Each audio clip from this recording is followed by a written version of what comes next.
How's it going, folks? So today I wanted to take the iniBuilds A350 out for a bit of a spin, as it's been some time since we've flown it, largely because I didn't have the greatest time with it when it launched. But that said, I really do want to like this plane, and I want iniBuilds to do well because, frankly, as simmers, the more competition there is in this space, the better products we'll get as a result of the companies competing. So I'm going to try and forget the experience I had with the plane when it launched and reassess the plane today in July of 2025, which is coming up on around 5 months after its release. And we'll see if this plane can re-enter the rotation of planes we use in our live streams and full flight videos. At launch, common issues with the plane seem to boil down to three core areas. Number one, performance. Lots of people had FPS issues and reported significant VRAM usage. I'm now running a recently installed 9800X3D alongside a 7900 XTX with 24 gigs of VRAM, so I'm hoping I'll be okay. And honestly, if a 9800X3D is no good, then I don't know what to tell you. Number two was stability. I was seeing lots of people having like WASM crashes, crash to desktops, etc. Now, I was lucky and I didn't experience any of this, but just because it didn't happen to me doesn't mean to say it's not a thing, so we'll keep an eye out for that as we go through today. At number three, which was the biggest one for me, it was the handling. To me, the plane just felt weird to hand fly. It's like there was this strange input delay going on, which could then lead you to overcook a movement, and if you're not careful, you end up kind of wing waving your way down to the runway. Some people said the plane is supposed to be this sensitive, but I think the sensitivity and the input delay are two different things, and perhaps they're being conflated. A sensitive aircraft I can deal with, an aircraft with input delay I'm not so sure. So I'm curious to see how or if this has changed now that we're a few months into the plane's journey. So let's hop to it. And I just want to make this clear. I really want this to be good. I want to like this plane. I've got no agenda here. I paid for this plane with my own money. And frankly, I'd rather not have spent all that money on it to then just not really fly it very much. So let's start with performance. Like I said, luckily we've recently upgraded to a 9800X3D in the last week or two. I've done a bunch of testing with the Phoenix and PMDG 777. So we've actually got some fairly fresh comparison data already in the bank.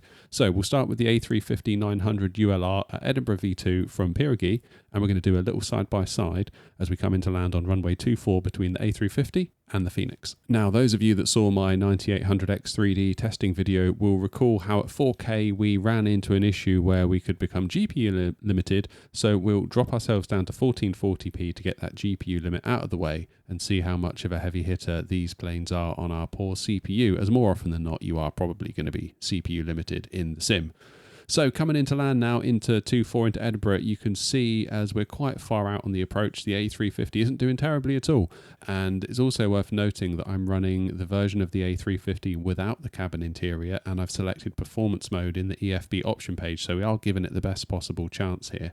Those of you, again, that saw the 9800X3D video will recall how using things like dynamic settings that's built into the sim, or indeed Auto FPS, which is a third-party add-on, can help to increase FPS numbers as it dynamically drops the terrain level of detail and object level of detail to preserve our FPS as we come into land. I'm running Auto FPS for both the Phoenix and the A350 that you're seeing here in the video, so we're giving the planes a good shot here as we're kind of getting that scenery workload out of the way for them as much as possible, giving more room for those planes to make use of that CPU.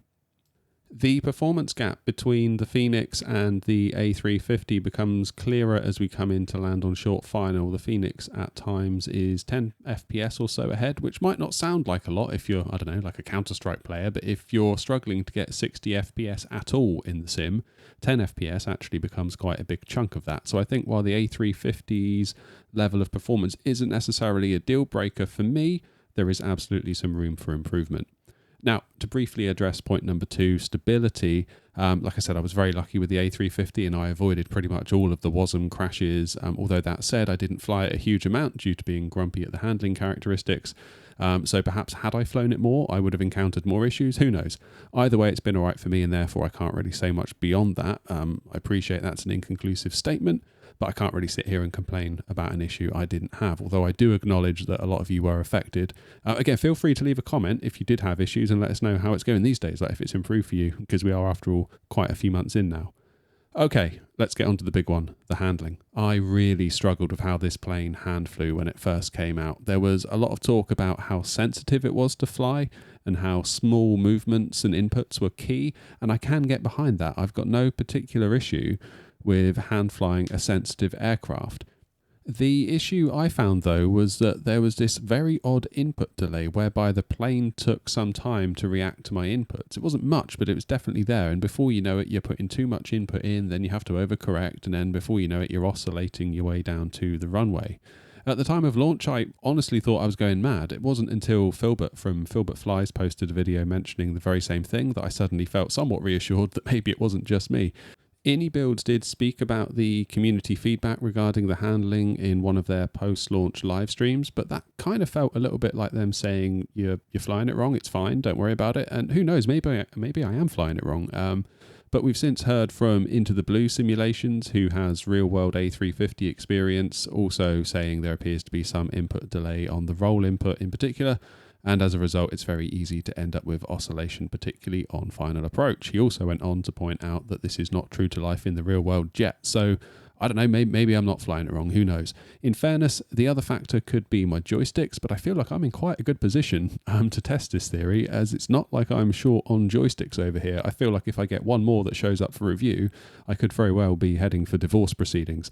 I've got a Thrustmaster TCA Airbus side stick, a Warthog, an Avabase, a Moser AB9, a Thrustmaster T-Flight HOTAS 1. They all pretty much felt the same to me, so I don't think it's a hardware issue. I've also tried on my 4080 Super with my 5800X3D, my 9800X3D, my 7900XTX. So again, I don't think it's necessarily a hardware issue. I don't know. Maybe it's a sensitivity issue within the sim settings. Again, though, I'm not so sure. Friend of the channel, Philip, went out of his way to help by suggesting all sorts of sensitivity options for me to try. And while some did help a little bit, I don't really feel like any of it particularly hit the mark. It still felt very easy to end up in this situation where you end up oscillating and kind of wing waving your way down to the runway on final. But it's been a while, so let's give it another while. Maybe I'm the problem after all, who knows? So the footage you're seeing here isn't just kind of one quick landing I did for this video to prove a point. I spent a good few hours experimenting with this while I was filming today, to the point where I kind of had to question whether it was a sensible use of my time, but I feel like I needed to invest the time and just kind of figure this out. It's really been bugging me. So what you're seeing right now is some footage of me flying the A350 with my Moser AB9. I'm using the V1 Simulations Phoenix profile, which is available on their Discord. Again, massive shout out to the V1 community for making these. It's absolutely amazing. And they also advise that you put an extremity dead zone of 10, not 20 in place for the A350, which I did as well. During the first couple of landings I did, you start to wonder if it's in your head, as I thought I could still feel that input delay, particularly on the roll, but then you start second guessing yourself. Is it the sensitivity I'm not used to, or is it this mystery input delay that I'm feeling? So I figured the only way to find out really for sure was then to immediately jump into the Phoenix A319 and then try a landing in that. And immediately I felt like I had so much more control over the plane. But then that could also be a familiarity factor kicking in here. I've put a lot of hours into the Phoenix and not so much into the A350, so it's important to keep that in mind as well. It wasn't though until I jumped back into the A350 to do some more landings that that input delay was particularly apparent, having just flown the Phoenix. It felt like I'd lost a small sense of control over the plane. There's absolutely a slight lag between me moving the stick and the input taking effect, and I'm having a really, really hard time getting my head around that. To rule out it being an issue with my Moser AB9, I got out my trusty old Thrustmaster TCA Airbus side stick to see if a different stick would make things feel differently, but I could feel it there as well. And of course, when the A350 launched, I was using a Thrustmaster Avabase, and I could feel it on that too. So I really don't think it's a stick thing. Maybe it's a practice thing, like genuinely, maybe I do just need to get better, but I can't help but come back to the fact that Into the Blue Simulations picked up on the issue as well, and went on to say it's not representative of the real plane. I did see a thread on the iniBuilds forums where people asked about it, and I think an iniBuilds member posted a link to that post-launch live stream that we discussed a moment ago where they addressed the handling issue and then locked the thread, preventing any further comment on it, which, I've got to be honest, I didn't think that was a good look, but whatever. So for now, I'm back to feeling pretty confused. Like, is it me?